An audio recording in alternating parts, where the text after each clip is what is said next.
इस वीडियो में हम लोग ये देखने वाले हैं कि अगर हम किसी एक रेस्ट एपीआई के थ्रू डेटा फेच करते हैं तो वो हम किस तरीके से कर सकते हैं। ठीक है। ये जो पर्टिकुलर मैं वीडियो बना रहा हूँ इसका पर्पस क्या है, एक्चुअली इस तरीके का वीडियो हमने ऑलरेडी पहले भी देख चुके हैं। ये कंसेप्ट हमने पहले भी देखा हुआ है कि हम किसी रेस्ट एपीआई से डेटा कैसे फेच करते हैं। बट अभी तक जैसा कि हम यूज़ रिड्यूसर का यूज़ कर रहे हैं गाइज, जो काम आप यूज़ स्टेट के थ्रू करते हो वही काम आप यूज़ रिड्यूसर के थ्रू भी कर सकते हो। बट यूज़ रिड्यूसर में कुछ एक पर्टिकुलर एडवांटेजेस हैं जो जिसके कारण हम यूज़ रिड्यूसर को यूज़ करते हैं, राइट। और अगर आपको उसके बारे में नहीं पता है गाइज तो पीछे जो वीडियोस बनाए हुए हैं and it is related to the use reducer, please आप उसको एक बार देखो, आपको कंपैरिजन समझ में आ जाएगा, राइट। इस पर्टिकुलर वीडियो में मेरा पर्पस क्या है कि मैं आपको एक ये करके दिखाना चाहता हूँ कि किसी एक रेस्ट एपीआई से आप डेटा कॉल करते हो तो आप किस तरीके से कॉल करना चाहिए, राइट। और वो कैसे आप उसको यूज़ करोगे, और यही एग्जांपल फिर जब हम यूज़ रिड्यूसर के थ्रू बनाएंगे तो वो किस तरीके से बनेगा, राइट। तो चलो let us come to this particular point. And जैसा कि आप स्क्रीन पे देख रहे हो गाइज, अभी मेरे पास में सिंपल एक ऐप कंपोनेंट है और इसके अंदर मैंने एक सिंपल एक कंपोनेंट कॉल किया हुआ है डेटा फेचिंग डेमो वन। ठीक है। अब ये डेटा फेचिंग डेमो वन किस तरीके का कंपोनेंट बना हुआ है गाइज, आप यहाँ पे देख लो। It is simple a functional component. I am going to use a Axios API क्योंकि मेरे को डेटा फेच करना होगा किसी रेस्ट एपीआई से, उसके लिए। और मैं यहाँ पर यूज़ स्टेट और यूज़ इफेक्ट का यूज़ करूँगा। अब आप देखो गाइज, जो डेटा फेच करने के लिए जो हम कॉल लिखने वाले हैं वो हम यूज़ इफेक्ट में लिखेंगे, और यूज़ इफेक्ट एक्चुअली सिर्फ एक बार चलना चाहिए। तो वो किस तरीके से उसको लिखा जाएगा, everything I will be showing you. But एक चीज़ और बता देता हूँ मैं आपको कि मैं एक्जियोस कॉल को किस तरीके से यूज़ करूँगा। ठीक है। चलो let us come to this point guys. ये एक रेफरेंस है जो मैंने आप लोगों के लिए निकाला हुआ है। So you can do one thing when you will be doing this particular search. See, if I go back and from here, if I just searched about this Axios JavaScript, okay. और आप जब इस GitHub repository पे click करोगे guys, यहाँ से आपको Axios को किस तरीके से यूज़ करना चाहिए ये आपको पता चलेगा, राइट। तो जैसे आप देखो नीचे आओ down, you can come to this particular point. देखो यहाँ से, तो जैसे आपको गेट रिक्वेस्ट भेजना है गाइस, एक्जियोस डॉट गेट हमने रिक्वेस्ट भेजा है। यहाँ पे वो H T T P call जो भी आपका रेस्ट एंड पॉइंट होगा वो आप एंड पॉइंट यहाँ पे स्पेसिफाई करते हो। अब आप देखो इसके अंदर आपको देन एंड ये कैच से रिलेटेड चीज़ें मिलती हैं गाइस। इसका मतलब क्या है, देन का मतलब ये है कि अगर मेरे को रिस्पॉन्स सक्सेसफुल हुआ तो मेरे को ये देन ब्लॉक एग्जीक्यूट होगा, और अगर कोई एरर आई तो मेरा केच ब्लॉक एग्जीक्यूट होगा। इसमें समझने वाली बात क्या है गाइस, देन के अंदर आप देखो एक फंक्शन कॉल हो रहा है, राइट। और इसके अंदर ये रिस्पॉन्स आपने पास किया हुआ है, तो देन के अंदर एक फंक्शन कॉल है और कैच के अंदर भी एक फंक्शन कॉल है जिसमें एरर मिलता है। गाइज ये मैं क्यों आपको बता रहा हूँ, क्योंकि मैं एक एरो फंक्शन के फॉर्मेट में इसको मैं यूज़ करूँगा। तो when I will be writing this particular code, हो सकता है आपको समझ में ना आ पाए, राइट। इसके लिए मैंने आपको ये एक एपीआई का रेफरेंस दिया हुआ है, यहाँ से आप देखोगे तो आपको चीज़ें बहुत अच्छे से क्लियर हो जाएंगी। चलो let us come to this particular point guys, और हमें किस तरीके से काम करना है देखो। So this is my starting application. यहाँ से इसको कैसे काम करेंगे ये मैं बता देता हूँ। अच्छा, अगर आप मेरे साथ कोड अलोंग एक्टिविटी कर रहे हो गाइज, आप मेरे को यहाँ पे रोक सकते हो, इस वीडियो को यहीं पे पॉज कर सकते हो। And this is what the functional component that I have created, and this much of preparation if you want, you can also do it. So okay, if you want you can pause me here itself guys.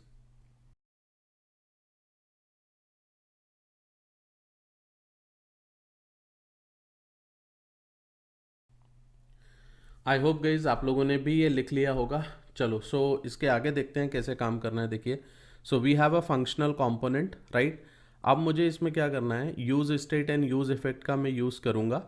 And how exactly I want to use it, see. सबसे पहले एक काम करते हैं, यहाँ पे अपन use state को यूज़ करते हैं और कुछ स्टेट्स हम लोग यहाँ पे बना लेते हैं, राइट। तो देखो आप जब जैसे एक स्टेट हम बनाएंगे जिसमें बैकएंड कॉल अगर भेजते हैं तो हमारे को एक बैकएंड कॉल से डेटा हम फेच करके लेके आएंगे। अब वो कौन सी एपीआई में यूज़ करने वाला हूँ वो भी मैं आपको बता देता हूँ। तो ये जेसन प्लेस होल्डर पे आप जाओगे और यहाँ से देखो आप ये पोस्ट पे जैसे आप हिट करते हो तो मैं एक इंडिविजुअल पोस्ट यहाँ पे निकालने वाला हूँ, राइट। तो जैसे मैंने ये पोस्ट पे हिट किया, देखो मेरे को ये एक डेटा मिल रहा है। तो मैं यहाँ पे से ये टाइटल और बॉडी ये मैं आपको यूज़ करके दिखाता हूँ कैसे इसको यूज़ करते हैं। So this is going to be a rest end point for me guys, okay. इसको हम यूज़ करेंगे।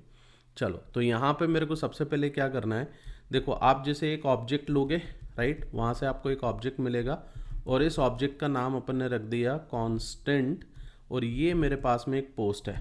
अब हम यहाँ पे कोई पोस्ट सेट भी कर सकते हैं, तो उसके लिए एक मेथड मैंने पास कर दिया set post. I hope guys इतना आपको समझ में आ गया होगा। अब देखो मेरे को एक और स्टेट में बना लेता हूँ, यूज़ स्टेट, और इस यूज़ स्टेट के अंदर मैं अभी ब्लैंक डालता हूँ। ब्लैंक क्यों डाल रहा हूँ गाइज, क्योंकि मैं यहाँ पे एरर के साथ हैंडलिंग करूँगा। सो अगर इन केस अगर कुछ एरर होती है तो हमारे पास में ये सेट एरर नाम से मेथड बनेगा, और वो पर्टिकुलर एरर जो है हम ये एरर ऑब्जेक्ट के अंदर रखेंगे। आई होप गाइज इतना आप लोगों को क्लियर हो गया होगा, right. So this is what we have created. ये दो स्टेट्स मैंने बना ली हैं। अब ये दो स्टेट बनाने के बाद में देखो आपको नेक्स्ट काम क्या करना है, हम एक बैकएंड कॉल भेजना चाहते हैं, राइट। सो बैकएंड कॉल आप कैसे भेजोगे, आप ये यूज़ इफेक्ट के अंदर आप बैकएंड कॉल कर सकते हो। ये यूज़ इफेक्ट में मैं क्यों कर रहा हूँ, क्योंकि क्लास बेस्ड कंपोनेंट में गाइज आपने देखा होगा हमारे पास में कुछ फंक्शंस होते हैं, जैसे component did mount, component will mount, component will update, component will receive props, ठीक है। तो इन मेथड्स के लिए ये चलते हैं। तो अगर ये क्लास बेस्ड कंपोनेंट होता गाइस, तो मेरे को ये कंपोनेंट डिड माउंट के अंदर ये कॉल मेरे को करना होता। तो कंपोनेंट डिड माउंट के लिए अगर आप कॉल करना चाह रहे हो तो आप यूज़ इफेक्ट यहाँ से यूज़ करो। और देखो ये यूज़ इफेक्ट जो है ये बेसिकली मल्टीपल टाइम कॉल हो सकता है, तो इसको मेरे को सिर्फ एक बार कॉल कराना है। उसके लिए हम क्या करेंगे, इसका जो डिपेंडेंसी है, डिपेंडेंसी में अगर अपन ब्लैंक अरे पास कर देते हैं, then in that particular case this use effect is going to run only once. ये डिस्कशन भी हम लोगों ने पीछे कर चुके हैं, वीडियो में आप चेक करो यूज इफेक्ट के, उसमें आपको पता चल जाएगा। तो यहाँ पे से देखो एग्जैक्टली मैं क्या करना चाहता हूँ, मैंने यहाँ पे से यूज़ इफेक्ट बनाया, और ये जो यूज़ इफेक्ट है इसके अंदर एक एरो फंक्शन कॉल होता है गाइज, ये आपको पता है। और जो भी मेरे को इसमें रन करना है ये ओनली वंस रन होना चाहिए, इसलिए मैंने यहाँ पे ये ब्लैंक एरे मैंने एज अ डिपेंडेंसी इसमें पास कर दिया। अब आप देखो यहाँ पे आप क्या करोगे, आप एक एक्सियोस का कॉल रन कर सकते हो, एक्सियोस डॉट गेट, और वो जो गेट रिक्वेस्ट है वो कहाँ से चलेगी, ये वाली गेट रिक्वेस्ट चलाना है मेरे को, ये मेरा एंड पॉइंट है। Okay, let me copy this, ये एंड पॉइंट मैंने यहाँ पे रख दिया। तो मेरे को क्या मिलेगा, एग्जैक्टली एक पोस्ट मिल जाएगा इस आईडी के अगेंस्ट, राइट। अब आप देखो, आप यहाँ पे अब अगली चीज़ क्या करना चाहते हो गाइज, यहाँ पे आपको ये देखना है कि अगर ये सक्सेसफुली चलता है तो मेरा कुछ काम होना चाहिए, और अगर एरर आती है तो कुछ काम होना चाहिए। तो हमने इसके बारे में पढ़ा हुआ है गाइज, ये देन मेथड कॉल होगा, और अगर कुछ प्रॉब्लम हुई तो कैच मेथड कॉल होगा, राइट। अब ये देखो देन के अंदर भी आपका एक फंक्शन कॉल चलता है, राइट। आपका इस तरीके से एक ये फंक्शन कॉल चलता है, और यहाँ पे बेसिकली गाइज आपको रिस्पॉन्स मिलता है, ये मैंने आपको पीछे दिखाया हुआ था, राइट।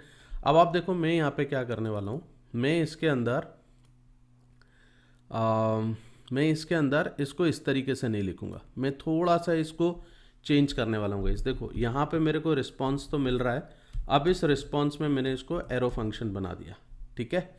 इसके कई एडवांटेजेस होते हैं गाइस, आप इसको आगे देख सकते हो, समझ सकते हो व्हाट एग्जैक्टली इट इज़। अब देखो यहाँ पे मेरे को क्या करना है guys, this I don't want to keep it, okay. So यहाँ से हम लोग क्या करेंगे, अगर मेरे को रिस्पॉन्स में कुछ डेटा आता है, इसका मतलब रिस्पॉन्स में मेरे को पोस्ट आया, तो मेरे को पोस्ट को सेट करना पड़ेगा, तभी तो जाके मेरे को अपडेटेड पोस्ट मिलेगी यहाँ पे।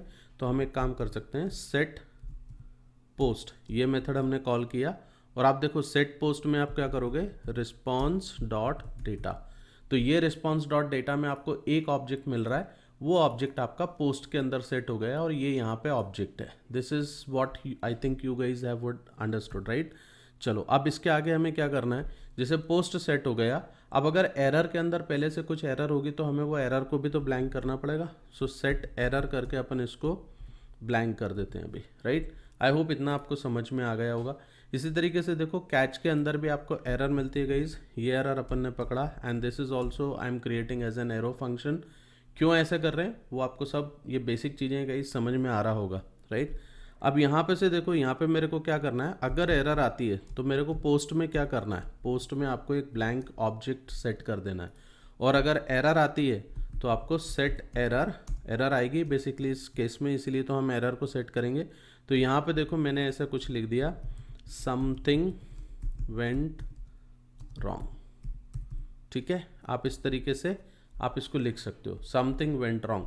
ये आपके पास में यूज़ इफेक्ट आपका रन हो गया गाइस, ठीक है। अब देखो नेक्स्ट हमें क्या करना है, यहाँ पे ये जो डेटा है, ये डेटा मैं यहाँ पे डिस्प्ले करवाना चाहता हूँ। तो मैं डेटा डिस्प्ले किस तरीके से कराऊंगा, एक काम करते हैं अपन यहाँ पे, एक काम कर सकते हैं अपन, I will be using this particular thing and what I am saying कि अगर मेरे पास में डेटा आ रहा है तो मेरे को डेटा डिस्प्ले करवाना है, राइट। तो एक काम करो, आप एक डिव सेक्शन ले लो और इस डिव सेक्शन के अंदर आप h1 के अंदर h1 ले लो या h2 ले लेते हैं अपन। h2 के अंदर मेरे को पोस्ट का टाइटल मेरे को डिस्प्ले करवाना है और पैराग्राफ में गाइज आपको पोस्ट का बॉडी आपको डिस्प्ले कराना है, राइट। आप देखो इतना करके देखते हैं, डेटा आपका आ जाएगा इतने से। ये देखो, if you come to this point, आपका डेटा यहाँ पे आ चुका है guys, right. So this is successful, right. अब आपको मैं एरर वाला केस दिखा देता हूँ। इन केस अगर एरर होती तो हम उसको किस तरीके से हैंडल करेंगे। देखो एरर आपके कहाँ आएगी, सपोज आप मान के चलो आपने गलत रेस्ट कॉल भेज दिया, तो गलत रेस्ट कॉल करोगे आपके पास में डेटा आएगा नहीं। अगर इधर आके देखते हैं तो यहाँ पे प्रॉब्लम क्या आती है, let us come to this point, और आप देखो यहाँ पे इसने क्या बताया, can not read the properties of undefined. Undefined क्यों, क्योंकि हम पोस्ट का टाइटल और पोस्ट का बॉडी डिस्प्ले करने की कोशिश कर रहे हैं, इस वजह से ये एरर दे रहा है, राइट। तो पोस्ट तो मेरे पास में आई नहीं, इसीलिए तो आपको ये एरर दी है इसने। तो हम एक काम कर सकते हैं, अगर मेरे पास में एरर होगी तो मैं फिर ये डेटा डिस्प्ले नहीं करवाऊँगा, राइट। सो एक काम करो, आप यहाँ पे आके आप इसको चेक कर सकते हो कि देखो अगर आपके पास में एरर होती है, right, we can do one thing, यहाँ पे आ जाओ आप यहाँ पे चेक करो कि अगर मेरे पास में एरर है, राइट, अगर आपके पास में एरर है तो आप यहाँ पे से एरर डिस्प्ले करवाओ, आप एरर डिस्प्ले कराओ, अदरवाइज आप नल डिस्प्ले करा देना, ठीक है। यहाँ पे नल डिस्प्ले होगा। अब आप देखो यहाँ पे समथिंग वेंट रॉन्ग करके आ रहा है, ये एरर मैसेज तो मेरे पास में आ गया, राइट। अब यहाँ पे से आप ये भी देख सकते हो कि अगर ये आपने यहाँ पे करेक्ट कर दिया तो ये आपका डेटा यहाँ से इस तरीके से डेटा भी आ जाएगा। तो गाइज़ आपको समझ में आ रहा होगा कि आपको किस तरीके से इस प्रोग्राम को बनाना है। आप इसको और थोड़ा सा मीनिंगफुल और अच्छा कर सकते हो। जैसे यहाँ पे मैंने ये जो डेटा दिखाया हुआ है, ये बेसिकली मेरे पास में पोस्ट का डेटा है, राइट। तो मैं डेटा पोस्ट करवाना चाहता हूँ और अगर एरर आती है तो मैं एरर डिस्प्ले करवाना चाहता हूँ। तो आप एक काम कर सकते हो, आप इसको सेपरेट एक फंक्शन बना के यहाँ पे भी यूज़ कर सकते हो। But that is not my purpose. Basically my purpose was कि आपको ये डेटा किस तरीके से फेच करना है, ये आपको समझ में आना चाहिए। सो आई होप गाइज ये आपको समझ में आया होगा। और जैसा कि आप यहाँ पे देख रहे हो, आपको डेटा भी देखने को मिल रहा होगा, राइट। सो अब नेक्स्ट वाले प्रोग्राम में हम लोग ये देखेंगे कि यही सेम एक्टिविटी अगर मेरे को यूज़ रिड्यूसर के थ्रू करना है तो ये हमें किस तरीके से करना चाहिए। Okay okay guys, thank you very much. Please इसको लाइक करो, शेयर करो, सब्सक्राइब करो अगर आपको अच्छा लगता है तो। So okay guys, we will be meeting in to the next session. Bye bye.